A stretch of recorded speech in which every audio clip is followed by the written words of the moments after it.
hii mliweke hivi. Mzee mwenzangu, mniweke hivi na declare interest. Mimi ndo mpinzani wake niliyemshinda. Na kiti kile amekitoa kwangu kupitia mzazi wangu.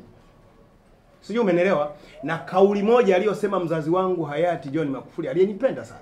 Alisema tuleteni nini? Gwajima. Kabla hawajamhukumu Gwajima, watuletee kauli ile ile. Natamani chama changu kiseme tunawaletea nani? Gwajima kwenye uchaguzi huu. Kwa sababu Gwajima ameshajua saizi anaenda ku fall down. Mwaka huo tukiwa wadogo sisi bado tukiwa mashuleni na vioni. 2010, 2009. Gwajima alikuwa na agenda. Gwajima alitaka ku fall down. Kama mnakumbuka akaja na agenda ya kubadilisha misikiti kuwa Big Sunday. Na kipindi hicho mzee Lowassa alikuwa ameshaanza hayati. Alikuwa ameshaanza kuonekana na mvuto. Sijui ameingia mzee Kikwete, Gwajima alianza kumbato mzee Kikwete kwa kujua yuko kwenye engo ya mzee nani? Lowassa. Kwa sababu alikuwa ameshamuona mzee Lowassa tayari ameshaanza kudominate mvuto. Kwa hiyo na mzee Lowassa alikuwa ni Mlutheren. Kwa Gwajima aliamua kutukana pande zote ngapi? Mbili.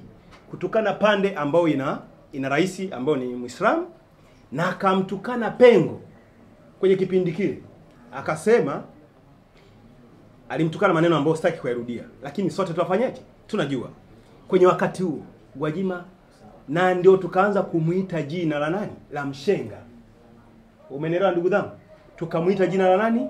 La mshenga. Na akasema na mnukuu, atarusha helikopta, si ndivyo? Atamfuata mzee Bulembo huko wakati wa kampeni. Kila mtu, si mnakumbuka hiyo? Gwajima ikaisha hiyo kampeni na ikampa mileage. Sijui umeelewa boss wangu?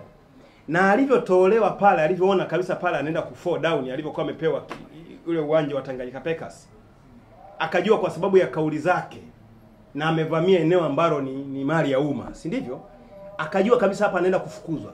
Gwajima alienda kwenye chombo cha habari Clouds tarehe 9 mwezi wa 4 kama mwaka 2020. Sijui umeelewa boss wangu? Anasema eti kwa sababu watu 500 wanapata kila siku. Kwa hiyo uwanja ule wa Tanganyika Packers ni mdogo Kwa hiyo yeye anaenda kujenga arena kwenye uwanja ambao kwa jina ambao ni huko uwanja huko Tegeta pale. Yaani kuna uwanja mkubwa kuliko Tanganyika Packers ambapo anaenda kujenga arena ya watu 60,000.